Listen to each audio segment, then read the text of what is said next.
मोदी होश में आओ, होश में आओ, होश में आओ। नरेंद्र मोदी होश में आओ, होश में आओ, होश में आओ। जिंदाबाद जिंदाबाद जिंदाबाद। संसदन विधेयक को वापस लो, वापस लो, वापस लो। संसदन विधेयक को वापस लो, वापस लो, वापस लेना होगा, लेना होगा, लेना होगा। संविधान पर हमला नहीं सहेंगे, नहीं सहेंगे, नहीं सहेंगे। संविधान में संशोधन जो सरकार कर रही है, आज संविधान की हत्या तोड़ने की कोशिश के लिए बिल लाया गया है। ये वर्ष संशोधन बिल का हम लोग विरोध करते हैं। विरोध का एक कारण है कि इस देश का सबसे बड़ा पूंजीपति है अंबानी, उसका जो ओरिजिनल मकान है वो मदरसा की जमीन पर था। वो वोट से बाहर गया, तो उसने वहाँ के वोट से, क्योंकि बीजेपी की सरकार थी, लीज पर मकान ले लिया। उसको लगता है कि हम इतने बड़े आदमी वोट के लीज पर रहेंगे। मोदी जी को परेशान किया है, अमित शाह को परेशान किया है। जानी दिल्ली और बॉम्बे में हजारों बीघा, लाखों बीघा जमीन वक्फ की पड़ी हुई है, जो हमारे पूर्वजों ने कब्रिस्तान, ईदगाह, दरगाह, मस्जिद के नाम पर दी है। और उसमें गरीबों का बच्चों को पढ़ाया जाता है, उनको शिक्षा दी जाती है। ये जो कानून आया है, इसमें यह खतरा है, इसमें डीएम को अधिकारी बनाया गया है। और कोई आदमी भी हमारी किसी मस्जिद पर आवेदन दे देगा कि विवादित है, तो वो बाहर हो जाएगा। तो जैसे यूपी में अपने घर पर नमाज नहीं पढ़ने दिया जा रहा है, मस्जिद के अंदर मंदिर खोजा जा रहा है। ये नफरत की बात है, ये देश तोड़ने की बात है, ये दुर्भाग्यपूर्ण की बात है। इसकी हम लोग निंदा करते हैं और सरकार से चेतावनी देते हैं कि ऐसा नहीं है। इस देश में 90% जनता समाज में मिलजुल कर रहना चाहती है और लोग चाहते हैं कि एक दूसरे के तनाव में हम शामिल हो, और शामिल होते हैं। पर हमको शर्म आती है नीतीश कुमार पर, जो अफ्तार का दावत देते हैं और मस्जिद खुलवाने का काम में लग गए हैं। नहीं तो जिनको मुसलमानों ने वोट दिया था, हमको मोदी जी से के बारे में कुछ नहीं कहना है। रामविलास पासवान जो बहुत चिल्लाते थे पार्लियामेंट में, जब वो पाकिस्तान जब गए तो बोले जाके, जानते हैं हम गुजरात के कारण इस्तीफा दिया, मेरा इंटरव्यू लीजिए। आज उनका बेटा भी बिल के समझ रहा था। ये नकली सेकुलर लोगों को जनता एक वोट नहीं देगी और जूता मारेगी, चाहे नीतीश कुमार और ना जो या रामविलास। वक्फ स्टेट की जो जमीन है, जिन लोगों ने वक्फ किया था, वो अल्लाह की प्रॉपर्टी है, वो अल्लाह की जमीन है।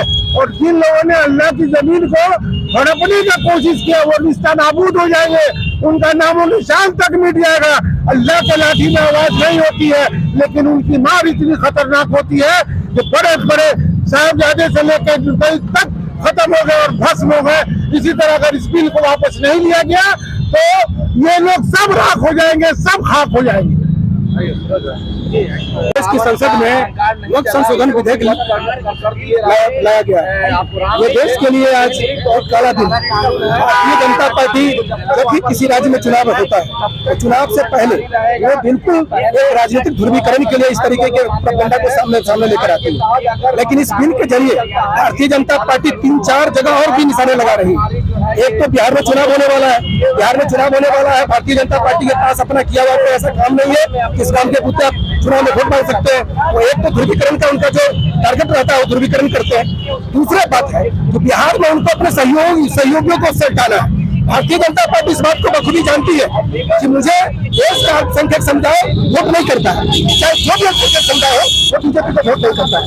वो इसके जरिए, इस बिल के जरिए वो नीतीश कुमार को सटाना चाहते हैं बिहार में, वो इस बिल के जरिए चिराग पासवान को सटाना चाहते हैं बिहार में, वो इस बिल के जरिए बिहार के अंदर में जीतन राम मांझी को सटाना चाहते हैं। और मैं पूरे दावे के साथ आपको कह सकता हूँ कि भारतीय जनता पार्टी बिहार को कब्जा करने की रणनीति से वो जो है आगे बढ़ रही है। मामला ये नहीं है कि आज आप मुसलमानों के ऊपर धार्मिक तरह की इस तरह हमला कर रहे हैं। कल इस तरीके के अगर रिवाज अगर बढ़ेंगे तो कल कौन बचेगा? कल ये जो है सिखों के खिलाफ बिल लेकर आएंगे, कल ये मत मंदिरों के खिलाफ बिल लेकर आएंगे। यहाँ पर क्या हुआ? स्टेशन पे मंदिर को रात में तोड़ दिया गया, रात में तोड़कर वहां से मूर्ति को उठाकर रखा पुल में ले जाकर डाल दिया गया। इसके तहत वो है, वो रेलवे की जमीन है, केंद्र में बीजेपी की सरकार है, मोदी जी की सरकार है, मोदी जी का मंत्री है, तो कैसे रेलवे कैंपस से मंदिर हट गया?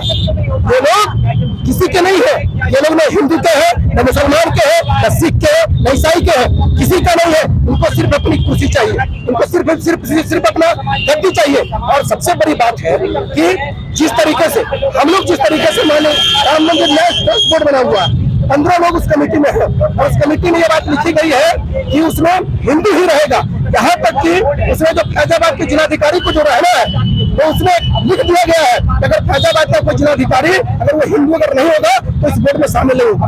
बताइए, मतलब ब्यूरोक्रेसी तुम्हारा है, नियम तुम्हारा है, उसके बावजूद भी तुमको ये खतरा लगा हुआ है और तुमने उसमें ये प्रोविजन डाल दिया। तो तुम किस रूप से कह रहे हो आज कि वक्त में देने के नन मुस्लिम के लोगों को उसमें शामिल कर दो?